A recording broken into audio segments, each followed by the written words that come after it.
This is why you should never use lubrication when you're in a jacuzzi. So my boyfriend and I were having a fun night together, as we're known to do, and we decided that it might be fun to continue things going as they were already going in the jacuzzi. Now you might be like, yeah, that's obvious. Like, just get out of the jacuzzi and go inside and have fun. Or you might be like, well, why not?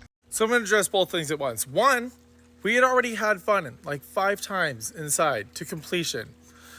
We were already out here, starting to have fun again out here. And sometimes we don't want to have to move from inside to like inside where I have dogs and are going to be in our way and stuff like that. We want to be able to just finish the job that we started. I had already taken his Speedo off. He had taken mine off. Things were getting busy underwater. We were making out. We didn't want to have to move anywhere. So I ran inside and I grabbed the necessary supplies and I came back out to the jacuzzi.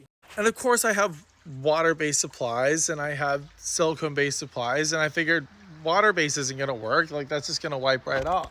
So I used the silicone-based supplies. My thinking was that the chlorine in the jacuzzi will just wash away all the silicone afterwards. I already got my boyfriend's Speedo off. He had already gotten mine off, and we started making out again. And before you knew it, one thing led to another and I was covered in silicone. So I'm putting him up on the side of the jacuzzi. I'm underwater. I'm going back and forth. The water is not getting rid of the silicone at all. So much so that I'm trying to find footholds in the jacuzzi so that I can give it to my boyfriend the way I want to. And I'm slipping everywhere. Like, the entire inside of the surface of the jacuzzi is covered in silicone. I figured no big deal. Let's just take a little chlorine to get rid of it. I was wrong. The entire jacuzzi, everywhere the water had touched, had been covered in silicone. So much so that I had to drain the jacuzzi, scrub it with soap and water multiple times, and refill it again to get rid of the silicone.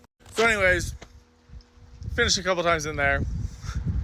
I think we hit like 11 times that day. I'm not really sure. It was one of our records.